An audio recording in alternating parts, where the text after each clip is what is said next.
Technology can change our understanding of nature. Take, for example, the case of lions. For centuries, it's been said that female lions do all of the hunting out in the open savanna, and male lions do nothing until it's time for dinner. You've heard this too, I can tell. Well, recently I led an airborne mapping campaign in the Kruger National Park in South Africa. Our colleagues put GPS tracking collars on male and female lions, and we mapped their hunting behavior from the air. The lower left shows a lion sizing up a herd of impala for a kill. And the right shows what I call the lion view shed. That's how far the lion can see in all directions until his or her view is obstructed by vegetation. And what we found is that male lions are not the lazy hunters we thought them to be. They just use a different strategy.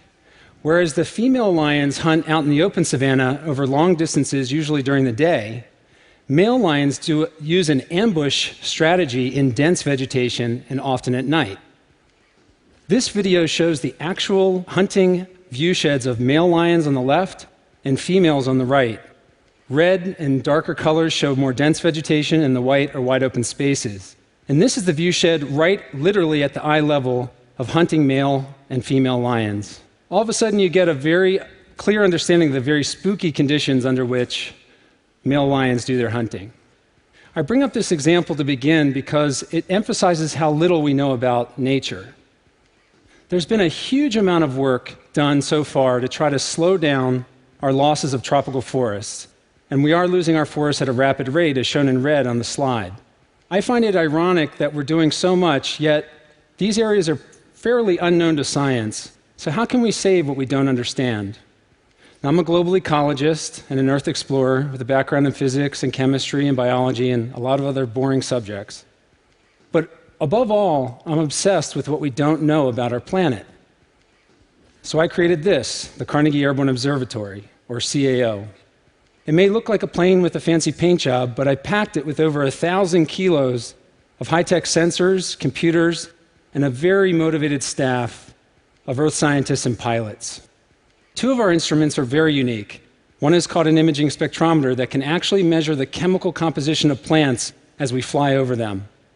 Another one is a set of lasers, very high-powered lasers, that fire out of the bottom of the plane, sweeping across the ecosystem and measuring it at nearly 500,000 times per second in high-resolution 3D.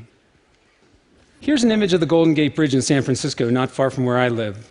Although we flew straight over this bridge, we imaged it in 3D, captured its color in just a few seconds. But the real power of the CAO is its ability to capture the actual building blocks of ecosystems. This is a small town in the Amazon, imaged with the CAO. We can slice through our data and see, for example, the 3D structure of the vegetation in the buildings. Or we can use the chemical information to actually figure out how fast the plants are growing as we fly over them. The hottest pinks are the fastest growing plants. And we can see biodiversity in ways that you never could have imagined. This is what a rainforest might look like as you fly over in a hot air balloon. This is how we see a rainforest, in kaleidoscopic color that tells us that there are many species living with one another. But you have to remember that these trees are literally bigger than whales. And what that means is that they're impossible to understand just by walking on the ground below them. So our imagery is 3D, it's chemical, it's biological. And this tells us not only the species that are living in the canopy, but it tells us a lot of information about the rest of the species that occupy the rainforest. Now, I created the CAO in order to answer questions that have proven extremely challenging to answer from any other vantage point, such as from the ground or from satellite sensors. I want to share 3 of those questions with you today. The first question is, how do we manage our carbon reserves in tropical forests? Tropical forests contain a huge amount of carbon in the trees, and we need to keep that carbon in those forests if we're going to avoid any further global warming. Unfortunately, global carbon emissions from deforestation now equals the global transportation sector. That's all ships, airplanes, trains, and automobiles combined. So it's understandable that policy negotiators have been working hard to reduce deforestation, but they're doing it on landscapes that are hardly known to science. If you don't know where the carbon is exactly, in detail, how can you know what you're losing? Basically, we need a high-tech accounting system. With our system, we're able to see the carbon stocks of tropical forests in utter detail. The red shows, obviously, closed canopy tropical forest, and then you see the cookie cutting or the cutting of the forest in yellows and greens. It's like cutting a cake, except this cake is about whale deep. And yet we can zoom in and see the forest and the trees at the same time.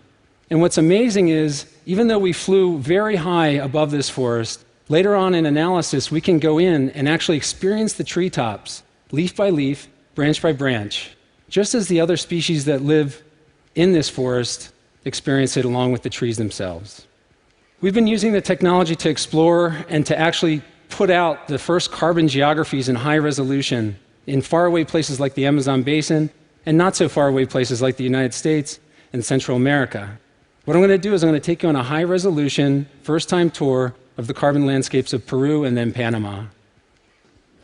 The colors are going to be going from red to blue. Red is extremely high carbon stocks, your largest cathedral forest you can imagine, and blue are very low carbon stocks. And let me tell you, Peru alone is an amazing place, totally unknown in terms of its carbon geography until today. We can fly to this area in northern Peru and see super high carbon stocks in red, and the Amazon River and floodplain cutting right through it. We can go to an area of utter devastation caused by deforestation in blue, and the virus of deforestation spreading out in orange. We can also fly to the southern Andes to see tree line and see exactly how the carbon geography ends as we go up into the mountain system. And we can go to the biggest swamp in the western Amazon. It's a watery dream world akin to Jim Cameron's Avatar. We can go to one of the smallest tropical countries, Panama, and see also a huge range of carbon variation from high in red to low in blue. Unfortunately, most of the carbon is lost in the lowlands, but what you see that's left in terms of high carbon stocks in greens and reds is the stuff that's up in the mountains. One interesting exception to this is right in the middle of your screen, you're seeing the buffer zone around the Panama Canal. That's in the reds and yellows. The canal authorities are using forests to protect their watershed and global commerce. This kind of carbon mapping has transformed conservation and resource policy development. It's really advancing our ability to save forests and to curb climate change. My second question, how do we prepare for climate change in a place in the Amazon rainforest? Let me tell you, I spend a lot of time in these places, and we're seeing the climate changing already. Temperatures are increasing, and what's really happening is we're getting a lot of droughts, recurring droughts. The 2010 mega drought is shown here with red, showing an area about the size of Western Europe. The Amazon was so dry in 2010 that even the main stem of the Amazon River itself dried up partially, as you see in the photo in the lower portion of the slide. What we found is that in very remote areas, these droughts are having a big negative impact on tropical forests. For example, these are all the dead trees in red that suffered mortality following the 2010 drought. This area happens to be on the border of Peru and Brazil, totally unexplored, almost totally unknown scientifically. So what we think as earth scientists is species are going to have to migrate with climate change from the east in Brazil all the way west into the Andes and up into the mountains in order to minimize their exposure to climate change. One of the problems with this is that humans are taking apart the western Amazon as we speak. Look at this 100 square kilometer gash in the forest created by gold miners. You see the forest in green in 3D, and you see the effects of gold mining down below the soil surface. Species have nowhere to migrate in a system like this, obviously. If you haven't been to the Amazon, you should go. It's an amazing experience every time, no matter where you go. You're going to probably see it this way, on a river. But what happens is, a lot of times the rivers hide what's really going on back in the forest itself. We flew over the same river, imaged the system in 3D. The forest is on the left. And then we can digitally remove the forest and see what's going on below the canopy. And in this case, we found gold mining activity, all of it illegal, set back away from the river's edge, as you see in those strange pockmarks coming up on your screen on the right. Don't worry, we're working with the authorities to deal with this and many, many other problems in the region. So in order to put together a conservation plan for these unique, important corridors like the Western Amazon and the Andes-Amazon corridor, we have to start making geographically explicit plans now. How do we do that if we don't know the geography of biodiversity in the region, if it's so unknown to science? So what we've been doing is using the laser-guided spectroscopy from the CAO to map for the first time the biodiversity of the Amazon rainforest. Here you see actual data showing different species in different colors. Reds are one type of species, blues are another, and greens are yet another. And when we take this together and scale up to the regional level, we get a completely new geography of biodiversity unknown prior to this work. This tells us where the big biodiversity changes occur from habitat to habitat. And that's really important because it tells us a lot about where species may migrate to and migrate from as the climate shifts. And this is the pivotal information that's needed by decision makers to develop protected areas in the context of their regional development plans. And third and final question is, how do we manage biodiversity on a planet of protected ecosystems? The example I started out with about lions hunting, that was a study we did behind the fence line of a protected area in South Africa. And the truth is, much of Africa's nature is going to persist into the future in protected areas like I show in blue on the screen. This puts incredible pressure and responsibility on park management. They need to do and make decisions that will benefit all of the species that they're protecting. Some of their decisions have really big impacts. For example, how much and where to use fire as a management tool, or how to deal with a large species like elephants, which may, if their populations get too large, have a negative impact on the ecosystem and on other species. And let me tell you, these types of dynamics really play out on the landscape. In the foreground is an area with lots of fire and lots of elephants, wide open savanna in blue, and just a few trees. As we cross this fence line, now we're getting into an area that has had protection from fire and 0 elephants.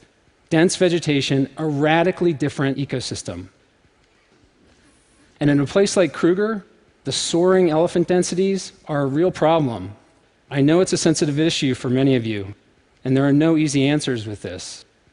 But what's good is that the technology we've developed, and we're working with South Africa, for example, is allowing us to map every single tree in the savanna. And then through repeat flights, we're able to see which trees are being pushed over by elephants in the red, as you see on the screen, and how much that's happening in different types of landscapes in the savanna. That's giving park managers a very first opportunity to use tactical management strategies that are more nuanced and don't lead to those extremes that I just showed you. So really, the way we're looking at protected areas nowadays is to think of it as tending to a circle of life, where we have fire management, elephant management, those impacts on the structure of the ecosystem, and then those impacts affecting everything from insects up to apex predators like lions. Going forward, I plan to greatly expand the Airborne Observatory. I'm hoping to actually put the technology into orbit so we can manage the entire planet with technologies like this. Until then, you're going to find me flying in some remote place that you've never heard of.